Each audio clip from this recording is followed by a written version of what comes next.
The Force seemed to conspire to unite destinies when the Queen of Naboo's ship needed repairs on Tatooine.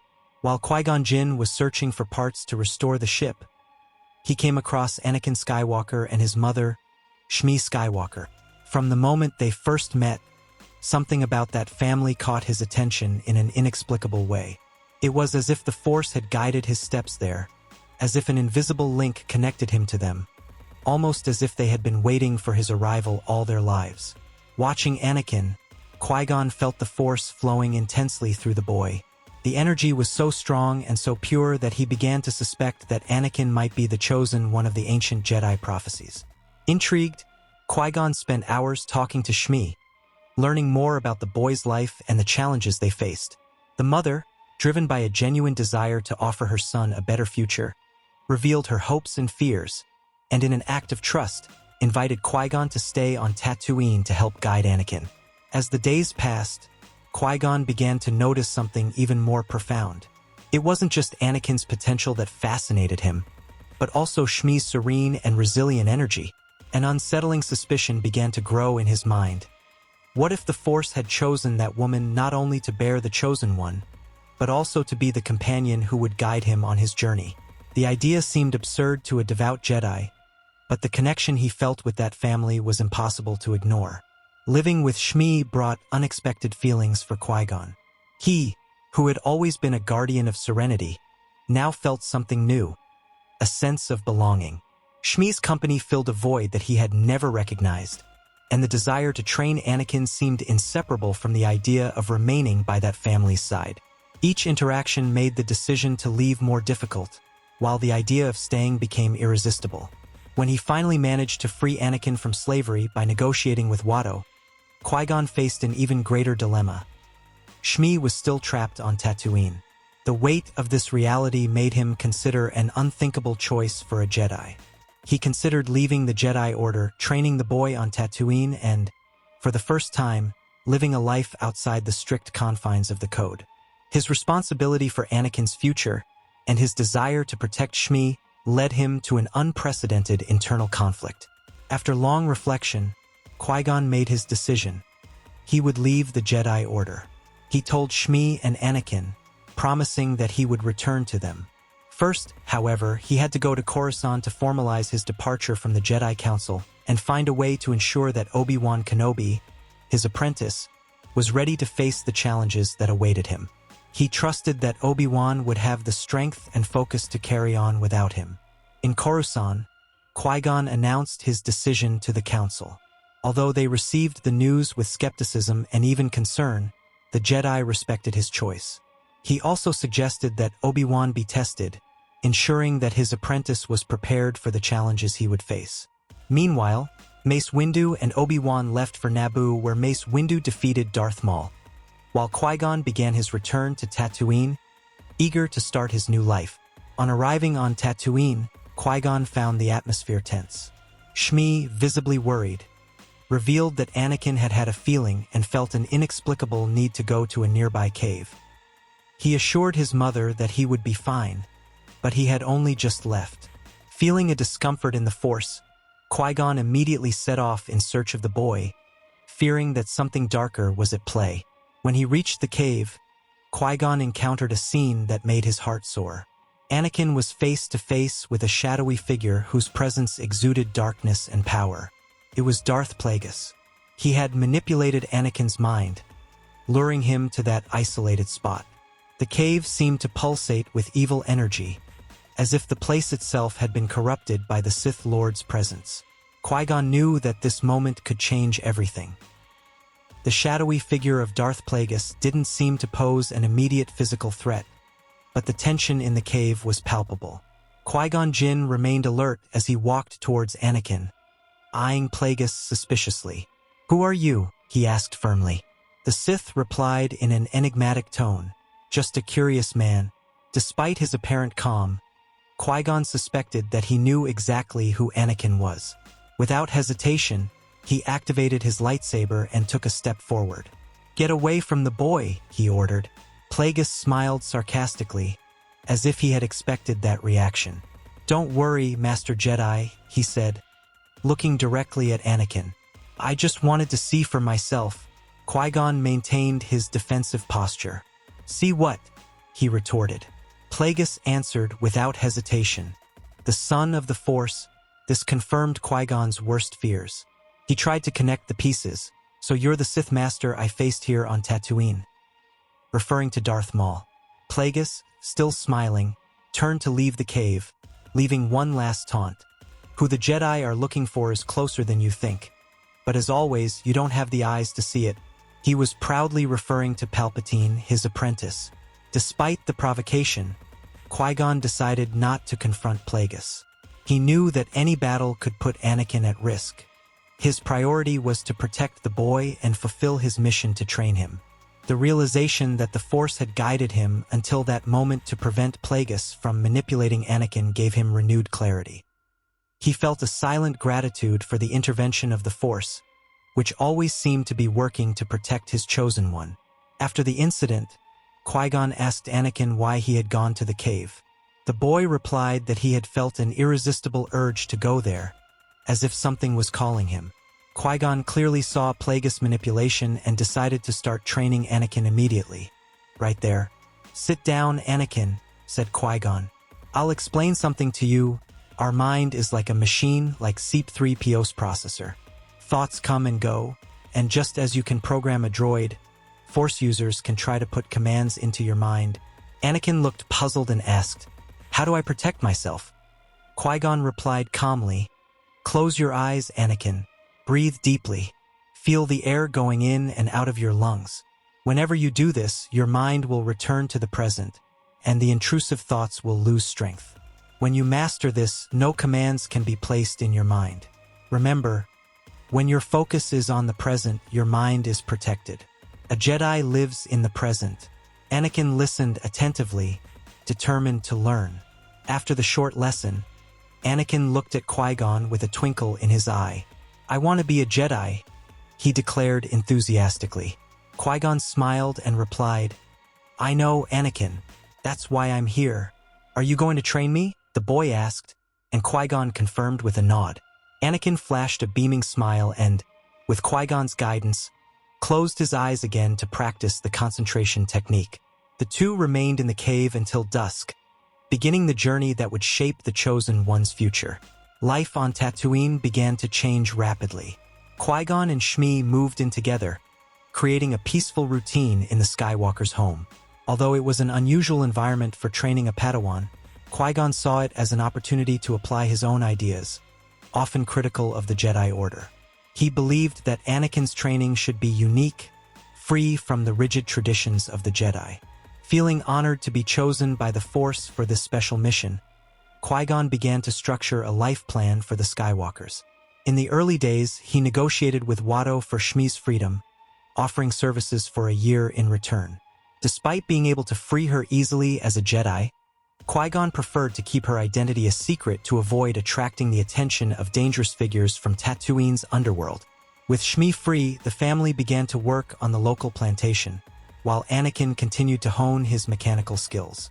Qui-Gon encouraged him to explore his potential to the full, using everyday tasks as practical lessons in patience, creativity, and discipline. At first, Anakin's training took place in the midst of daily activities, but as the months went by, the situation changed. As the plantation prospered and workers were hired to help, Qui-Gon and Anakin had more time to devote to formal training.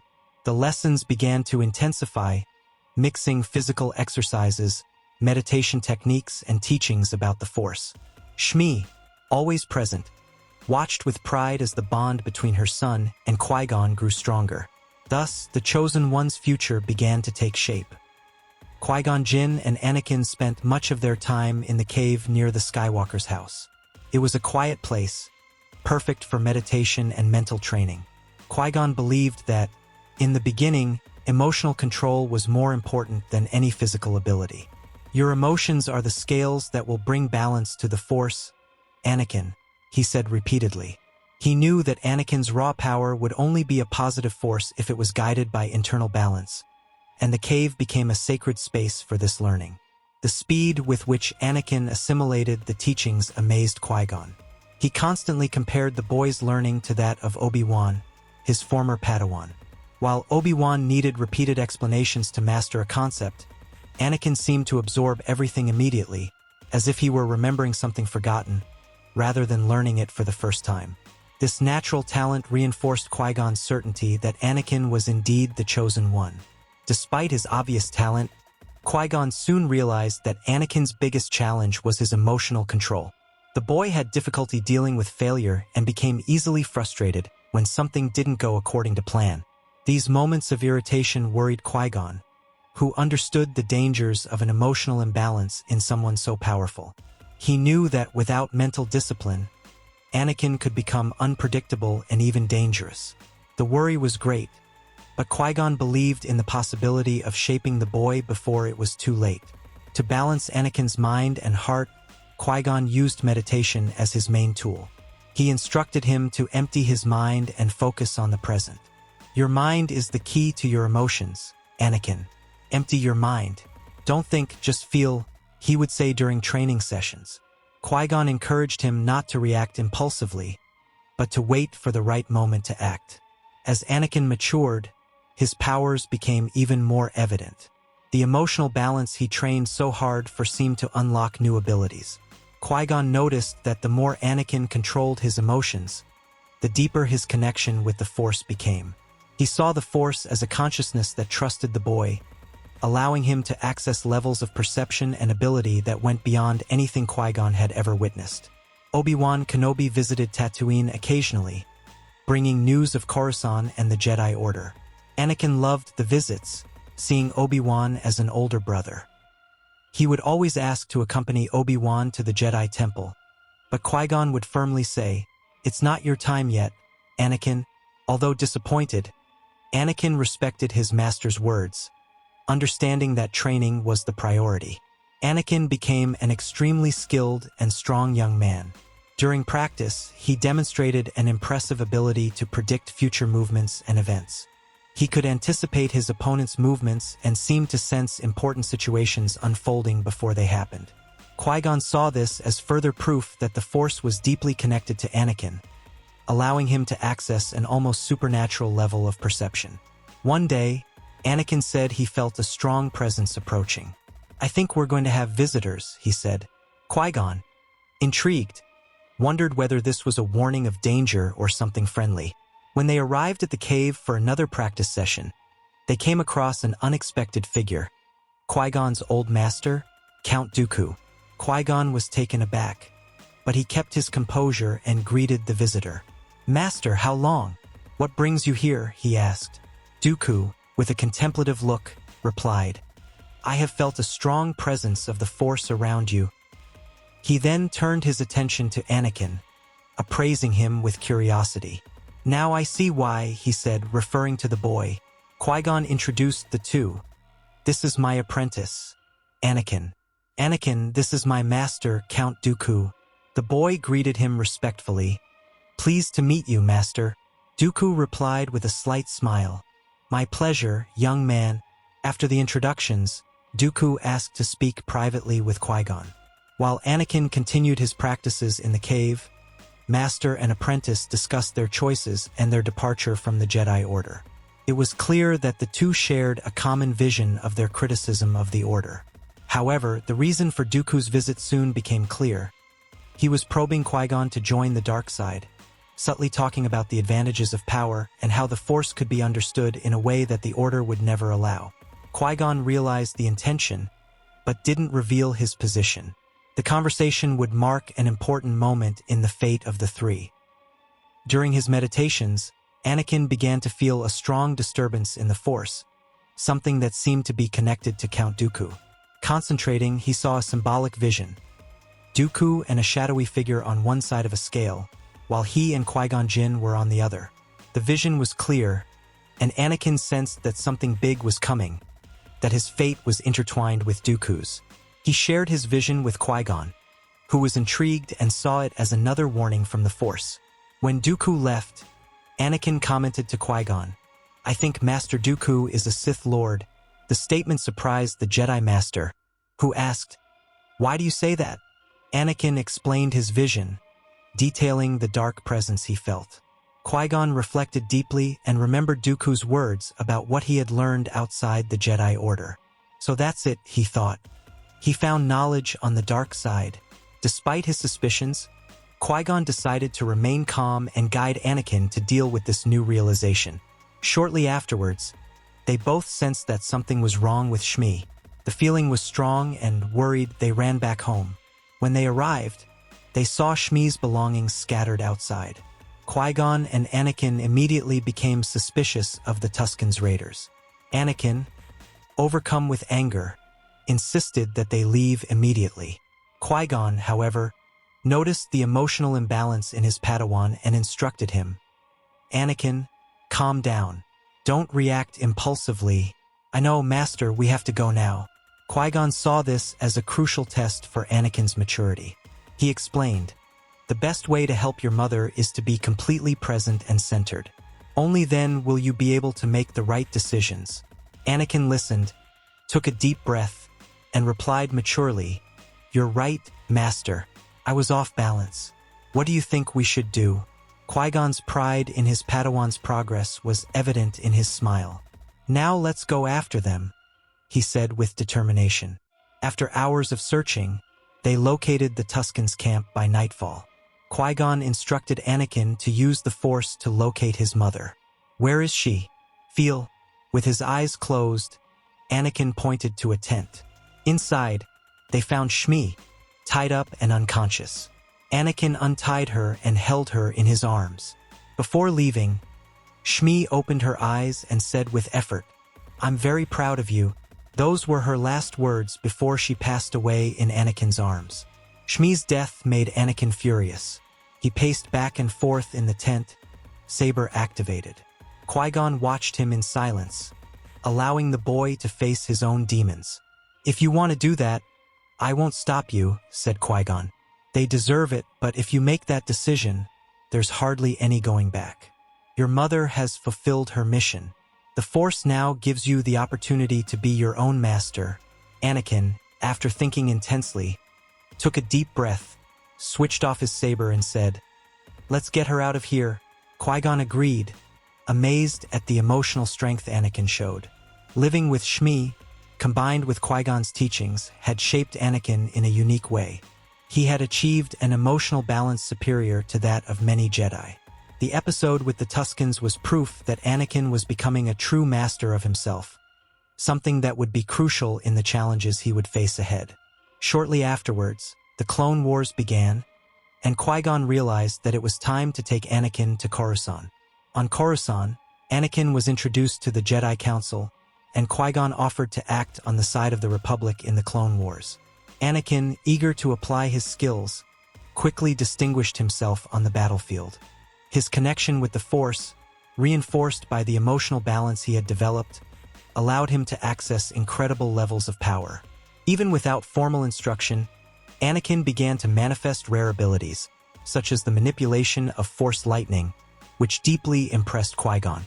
Palpatine soon realized Anakin's potential. He saw in the young Jedi a golden opportunity to consolidate his plans and turn the Republic into an empire.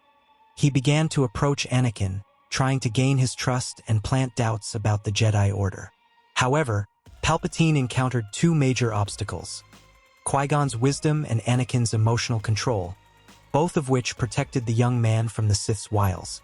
Palpatine's every attempt to influence Anakin was thwarted by the young man's discomfort. Anakin could sense that something was wrong in the Chancellor's presence, even if he couldn't explain it. The Sith were known for their ability to hide their intentions, and Palpatine began to find this difficult. Palpatine was increasingly aware that his identity and his plans were more vulnerable than they had ever been. The relationship between him, Anakin, and Qui-Gon would become a dispute that would decide the future of the galaxy.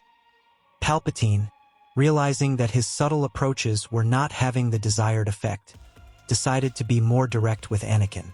During a private conversation, he mentioned the power of the dark side, claiming that together they could achieve an unbeatable level of power. Palpatine described how liberating the dark side of the Force was, promising Anakin abilities that the Jedi could never provide. Anakin, however, activated his lightsaber, looking determinedly at Palpatine. "I will never go over to the dark side," he said firmly. But Palpatine, maintaining his manipulative posture, continued, "Qui-Gon left the Order because he knew that the Jedi are limited. You have the potential to be much more than they will ever be." As Anakin tried to control his anger, Count Dooku appeared, striding confidently towards them. "Come with us, Anakin," said Dooku, with an almost paternal tone. "If you come, Qui-Gon will come too. He trusts you and your power. The two of you could change the fate of the galaxy." Anakin didn't seem surprised by Dooku's presence. After all, he had already sensed in his meditations that he was involved with the dark side. However, the tension was growing by the moment. Qui-Gon Jinn suddenly appeared, interrupting the conversation. "Why is that, Master?" he asked Dooku, visibly disappointed. Dooku replied without hesitation, "We were never truly Jedi, Qui-Gon. The dark side is the key to reaching our true potential. You did well to leave the Order, but now finish the process. Come with us and bring your apprentice. Free yourselves from the chains of the Jedi." Qui-Gon shook his head, firm in his response. "The dark side is also a prison, Master. Only in the balance of the Force do we find true freedom." Qui-Gon's words angered Dooku, who switched on his lightsaber. "Then you leave me no choice, Qui-Gon," he declared before attacking. Qui-Gon activated his saber and defended himself, while Anakin tried to enter the fight, but was hit in the back by Palpatine's force beams and fell unconscious. The fight between Qui-Gon and Dooku began intensely, with the two masters exchanging precise and skillful blows. Palpatine looked on with a satisfied smile, watching the battle as he waited for the right moment to act. The duel between Qui-Gon and Dooku was brutal. Dooku used precise, elegant, and calculated movements, while Qui-Gon balanced defense and strategic attacks, staying true to his combat philosophy. With each saber stroke, sparks lit up the room, and the sound of blades slicing the air echoed through space. Dooku tried to use the Force to destabilize Qui-Gon, but the Jedi resisted, maintaining his concentration. However, time was playing against Qui-Gon, who was beginning to show signs of fatigue. Anakin woke up just as Dooku disarmed Qui-Gon and pierced his chest with his lightsaber. Anakin's cry, a pain-filled "no," echoed through the room. He rushed to Qui-Gon's aid, but it was too late. With his last strength, Qui-Gon looked at Anakin and said, "My path ends here. Yours hasn't even begun yet. You are ready. Breathe, but now react." After these words, Qui-Gon closed his eyes forever, leaving a heavy silence in the room. Anakin, overcome by grief and anger, looked at Dooku with burning hatred. Palpatine, who was watching from the corner, let out a discreet, satisfied smile. Dooku, noticing the look on Anakin's face, tried to defuse the situation. "It doesn't have to be like this, young man. You don't have to follow the same fate as your master." But Anakin, after taking a deep breath, looked directly at Palpatine and said, "Your empire will never exist." Palpatine, surprised, realized that Anakin knew more than he had imagined. Determined, Anakin headed towards Dooku. The Sith, realizing that Anakin would not back down, launched a force bolt in his direction. However, Anakin, with impressive skill, absorbed the attack with one hand, demonstrating exceptional control of the Force, something that few, apart from Yoda, were able to do. He then directed a bolt of lightning at Palpatine, catching him off guard, hitting him full-on and throwing him backwards, leaving him unconscious. This surprised both Palpatine and Dooku. Dooku was stunned by what he was witnessing. Anakin's mastery of the Force seemed to indicate training beyond what Qui-Gon could have offered. How is that possible? Thought Dooku. He saw in Anakin not just an adversary, but an unknown and frightening force.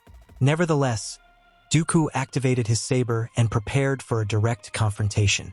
Dooku prepared to defend himself against Anakin's lightning, but Anakin decided to go for the saber clash. Anakin advanced with all his might against Dooku, who, despite being much more experienced, was struggling to cope with the young Jedi's speed and skill. Dooku tried to exploit Anakin's possible weaknesses, looking for gaps in his defense, but Anakin's ability to predict movements and anticipate attacks was impressive.